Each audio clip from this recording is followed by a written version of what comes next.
over there on the little island, the polls are now open in the UK as the 2019 general election to decide their government gets underway. While experts have overwhelmingly backed polls that point towards a historic British election victory for Boris Johnson and the Conservatives, the Director of Policy Research at YouGov, Anthony Wells, says they cannot, quote, rule out a hung parliament. Voting turnout is being predicted at 70% today. Remember, it's not compulsory, which if it gets there would be the highest turnout in an election in 20 years, though it's looking unlikely that this election will turn out a Jeremy Corbyn and Labor win. But let's not forget, just 40,000 voters could decide the result. Forget all their experts, and we've heard from them. Joining me now is our own expert, all the way from the UK with the latest, 2GB broadcaster and Sky News host, Alan Jones. Well, Maestro, you're on the ground. There's no one else I'd rather talk to in London tonight, or this morning your time, tonight my time. How's it all playing out? Well, I think the first thing, I heard you make those comments about the YouGov poll. I think the pollsters are very nervous because they've had a pretty terrible record in recent times, and I think they're having sixpence each way. And so you get the argument, well, Boris Johnson looks as though he's going to win easily. On the other hand, it could be a hung parliament. The figures are overwhelming, Peter. I just give them to you. Labor currently, 326 is the magic figure. There are 650 seats. If you've got to have the slender majority, you'll need 326. Now, Labor are currently on 243. If they were to win 10, they go to 253. I don't think Labor can win 10 seats. But if they were to win 10, the Scottish Nationalists are on 35. If they were to win 5, and I don't think they can do that, I think the Scottish Nationalists might lose some seats. And I made these points yesterday because Sturgeon is arguing we must withdraw from the UK, but against that I'll support Labor if they back another referendum to break up the United Kingdom. And a lot of the Scots people are not happy about that. But however, were they to win 5, they're currently 35, that would take them to 40. And then you've got the Lib Dems, and they're currently on 21. So you give them 5, and they may win 2 or 3 seats. That'll take them to 26. It still doesn't get Jeremy Corbyn to 326 seats. It gets him to 319. Now, the Tories have got 298. They need 28. Now, the mood here, however you might look at it, and I'll just give you some examples. The real issue here, Peter, is I think a simple one. Those who hate Brexit don't want to vote for Johnson. So is their hatred of Brexit greater than the fear of Corbyn? And as I mentioned yesterday, here's Corbyn arguing $83 billion in extra expenditure in the first year, $55 billion in extra infrastructure, a national reconstruction fund of $400 billion. He hasn't said what he's going to do with it, and the renationalisation of everything: buses, rail, water, energy, broadband, the abolition of all private schools, and the provision for every homeless person of a free home. Now, that's the fear, the economic fear, and basically there'd be a complete fleet of capital, because he's saying the company tax, which the Conservatives have reduced from 28% to 19%, he will automatically take to 26%. Well, people are not going to invest, and the consequence of that is enormous. Nonetheless, I think that we have to sort of settle to what the real issues are here, and people are fed up to the back teeth with Brexit. And Johnson has nailed Corbyn on Brexit. Johnson has said, I have a deal, and even the bus drivers that I talked to know about, I have a deal. And that deal has been approved by the Parliament and by the European Union, and that deal will be implemented, give me a majority, and we'll be out by the 31st of January. Corbyn is saying, vote for me and I'll negotiate a deal, but he won't say what the terms of the deal are. Then I'll put that deal to a referendum, and he hasn't said what side of the debate he'll be on, but the bulk of his front bench are Remainers. So this is a total state of confusion for Labor. Alan, because this is the point we had in the election campaign in Australia in May. Clarity of message and cut through. And when Boris says, I'm out, we're leaving, vote for me, that's what you get, On the other side, you get this motley coalition of Labor, Lib Dems and SNP. You don't really know whether you're in or out. You're unlikely to be. They're talking about a deal. No one knows what the deal is. You don't even know where Corbyn will be himself on this because he's had a multitude of positions, as you know. So one's a clear message and one's a message of confusion. I think that's also partly the choice when you're trying to get out the vote. You've got to motivate people to know what they're voting for. Very hard at the moment. Well, you see, you've heard the papers here have been full of Labor figures. Now, I spoke to a very, very, very senior Labor frontbench person yesterday for about an hour. We had tea and biscuits together, and he said, "Vote for Labor." This bloke's been in the Labor Party all his life, 42 years. Vote for Labor. He said, "I'll tell you something about Jeremy Corbyn. Jeremy Corbyn has voted against Labor more often than the Conservatives had. He spent his life voting against Labor. He's now asking people to vote for Labor." He said, "It's not the Labor Party that I joined, and it's not the Labor Party I want to continue in."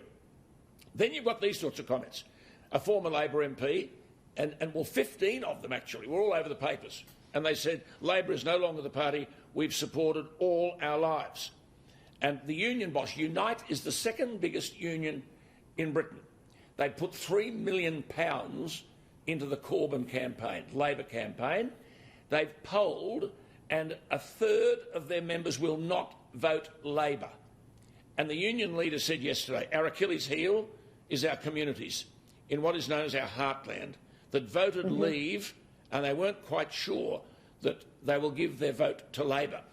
Then you've got this kind of comment from a front bencher. He's on the front bench, do you mind? Quote, "I've been going around these national places. It is dire for Labor. It's dire. Our strategy is just to try and help as many of my colleagues back over the line, banging on about the NHS in their areas for them. It is awful for them, and it's the combination of Corbyn and Brexit." He said anyone in the Midlands, anyone outside the city seats will not vote Labor. Now, if you go up on your map to the northeast, because I spoke to Nigel Farage yesterday, and he's way up there in the north, almost out of contact. And I said, "How are you going?" And he said, "Oh, we're very strong up here, and these are Labor heartland seats. This is Stockton, Stoke-on-Trent, Newcastle, right up there at sort of 2 o'clock on the map of Britain." And they've been Labor. Many of these outfits have been Labor all their lives. And he's now getting 25 and 26% vote for Brexit. Now, that means that those people who hate Johnson and don't want to vote for Johnson will not vote for Labor. So this will reduce the Labor vote, and there's every chance that those seats up there could be lost by the Labor Party. Some of them have been in the hands of the Labor Party for 100 years. And I made this point to you yesterday. There's a seat up there called Workington. And because of its proximity to the polling stations, it is likely to be, and I'll just say to viewers, have a look at this tonight, it'll likely be one of the first results to come in. It's been Labor for 100 years. Now, another very senior Conservative person I spoke to yesterday said one of the things going for us is there is a significant gentrification in some of these Labor seats, and this is in the northeast. So these people are now shop owners, and they're carpenters. They've got their own businesses, and they're white, and they're predominantly male, but 67% voted Leave in these heartland Labor electorates. Now, what are they going to do?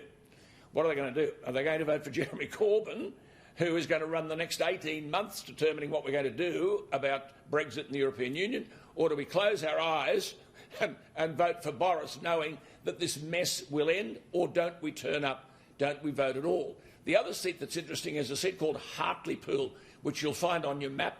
And that's almost a metaphor of today, because Brexit have tipped all their money in. The chairman of Brexit is the candidate there. And they poured a lot of dough in, and it's the only chance of Brexit winning a seat. They think they can make a big impact there. Now, Hartlepool is traditional and orthodox Labor. You get someone like Dennis Skinner. Dennis Skinner's 88 years of age. He's the troublemaker in the House of Commons. Terribly outspoken. He's had that seat since the 1970s, hasn't he? He's had that seat since the 1970s, ex-mining area. Yeah. Oh, yes. How will he go? It's hilarious in the House. He called David Cameron. Hang on till I put my earpiece in and I can hear you. He called David Cameron a liar and was asked to withdraw, and he wouldn't withdraw. Now, his seat is Bolsover, B-O-L-S-O-V-E-R, and there is now talk that that's also voted enormously leave and that that may well change. So Labor have got this real problem with the leadership of Jeremy Corbyn, and the Labor people I've spoken to here said that this is being a death wish for us, for Labor. So OK, what about the Lib Dems? Because there was a lot of talk. There was a lot of talk about the Lib Dems, that they would be the place that people park their vote, that they would be the holder of the Labor vote because people don't want Corbyn, and in fact they would be quite influential. There's talk that the leader, Jo Swinson, might lose her own seat. How do you think they're going to factor broadly in the results? I think the Lib Dems will win some seats. Jo Swinson, can you believe, is the most unpopular leader here. She's even more unpopular than Jeremy Corbyn.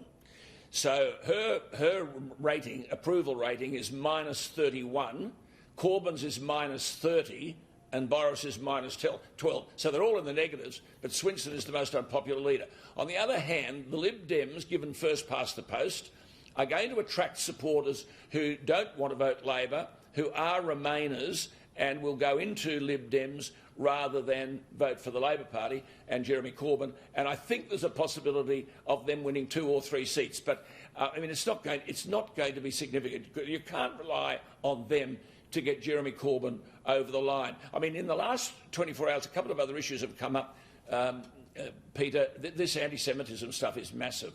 And the papers have been full of quotations from Labor people, appalling language about the Jews, and then immigration.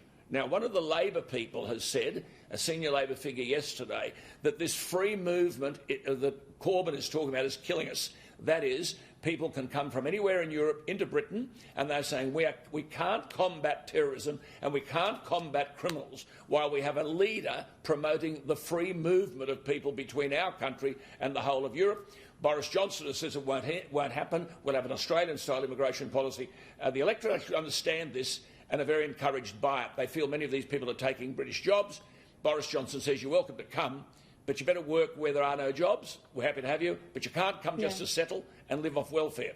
So I want to grab you on a couple of other things before we go.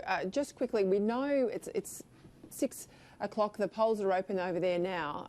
We don't expect results until the wee hours of the morning, well past midnight. So we may not get a result known in Australia until sort of in the morning. What do you think? No. I think we'll have some very significant indications by 9 and 10 o'clock tonight. First past the post makes it very easy, as you know. There will be problematic seats, mainly in the outer reaches. But no.